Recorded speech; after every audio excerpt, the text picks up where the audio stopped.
up, YouTube? I am your host, Mediocre Tutorials and Reviews, back in here with one more video, one more second chance reaction. Let's get in there, no setup. I don't know anything about it. I haven't seen this one yet.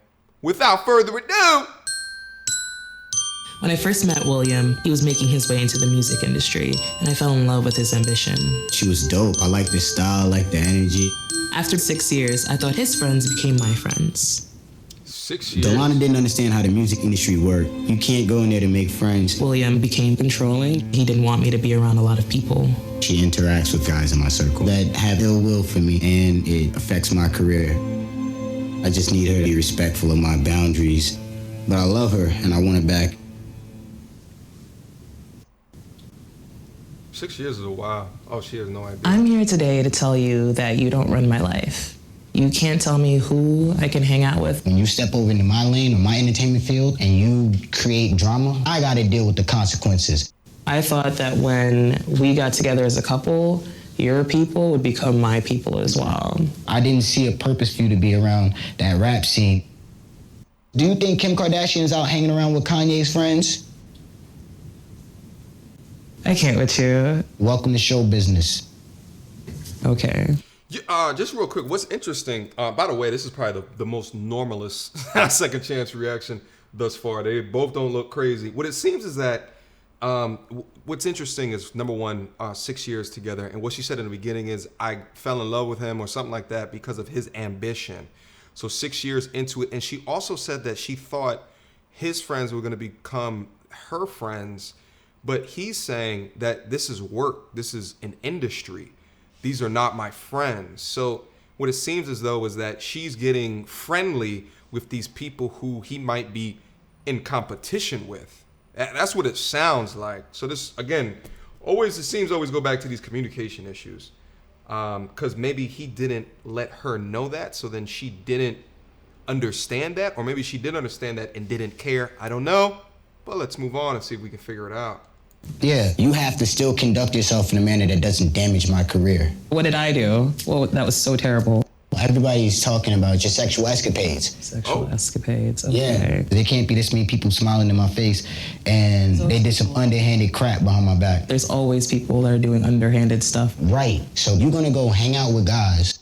If the only other person there that can say you didn't have sex with this person is Jesus, then expect that man to lie about it. But you should know me better to judge like, hey, that's not something Lana would do. I never thought that you were out cheating, but you're making me look dumb and people are talking about it. Here's my assessment, and this is just where my mind goes without knowing them. So I'm gonna preface this and say it like this: 6 years in the music industry, and she said that she fell in love with him because of his ambition, which is something that a lot of women do. They fall in love with a man's ambition. But 6 years into it, and was she trying to break into the industry as well? I noticed that she has these large hoop earrings inside. Usually in my mind, I always associate that with some creative field or some creative arts that you're into. Most likely than not, you are not a blue collar worker, and most likely than not, you are not in corporate America with earrings like that. Most likely, I've seen some in corporate America. I've seen some blue collars that have earrings like that, but more often than not, you are creative. So I wonder if within the space, she first looked at him as an entryway to get in there. And then as she's in there, she's meeting all these other people that not only have the ambition, but then also have the credentials as well, right? Because the ambition is one thing, but then the credentials that go along with it, okay? Who are you producing for? Who are you making beats for? Whose tracks are you on is a whole nother thing. So I wonder if it was an entryway and then she started to make all these other friends and then it just died out after a while. But I say all that to say, to do that for 6 years, I still think that there was probably a degree of love in the relationship as well. But let's keep going. But that's my initial so far. That lack of trust and you pointing the finger saying, you can't hang out with this person. That just ticks me off. You put yourself in a setting. You don't know the host of this party. You don't know who else is at the venue. I do. I've known these people way longer than you, and they have grudges. So what's the only way of hurting me? Getting to me. Exactly. These people have malicious intentions toward me. Let me also talk about this as well.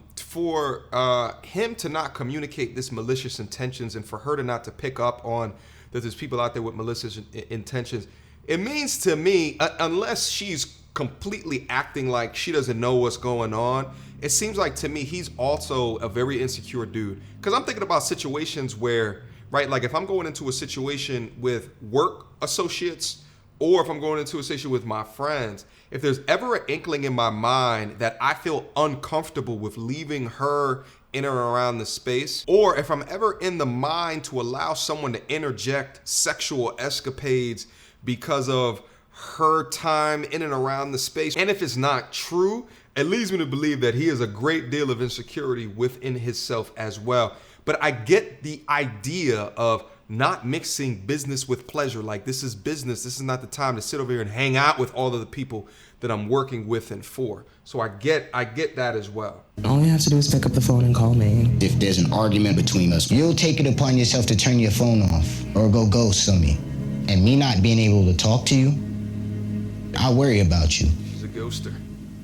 It seems like I'm being insecure or pushy, and I'm not trying to tell you who you can and can't hang out with per se. I'm saying this particular guy or this particular girl is bad and they're using you as a tool to get me.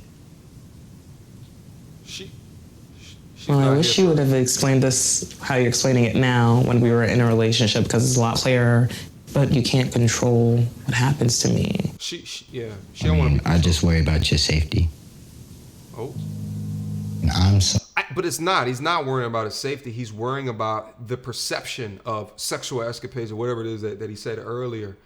That's what he's worrying about. But it sounds like she doesn't want to be, right, like not have full capability to make her own decisions within this as well. And my thing is like, he's communicating, this is business. This is not friendship. So I need you not to gallivant with these people in my social circle. And it sounds like she's, I mean, even in the body language, she's not looking at him. She's looking up. Her arms is crossed.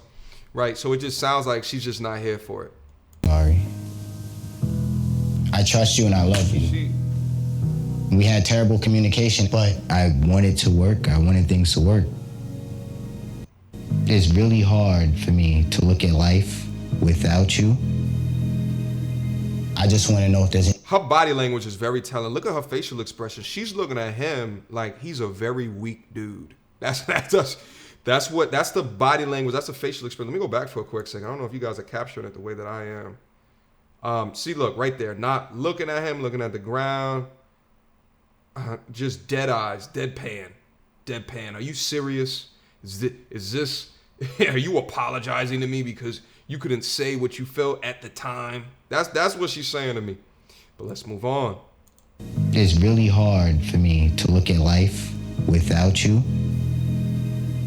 I just want to know if there's anywhere we could start again and try to work towards something. She's not with it. I just wanted us to have the ideal relationship, and you could never give me that. You know that I have love for you, but you're selfish, and we don't belong together. So, no, I can't be in a relationship with you.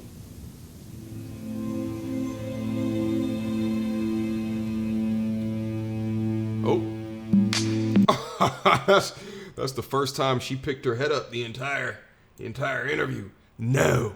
And what? Say something. That's what she's saying. Not me. Listen, at the end of the day, this was the most normal one that I've reacted to so far. I mean, I could definitely see things like this happening. From the information that we got, it doesn't sound like she was actually cheating. It just sounded like he was bothered by the hearsay. And she could be innocent within that as well. She could just be simply going out trying to have a good time with these people, maybe get her social status up because maybe he's banging with, pretty well-known dudes, maybe women as well. But he doesn't want her in and around it because in that arena, when everyone is trying to one-up each other, they can and will use things against you to take you down. So that was his perspective, but I do think it was sprinkled in there with a little bit of insecurities in the situation as well. That has been my reaction. Mediocre tutorials and reviews at gmail.com. This one was a really interesting one. I really appreciate this one. Until next time, YouTube. Peace.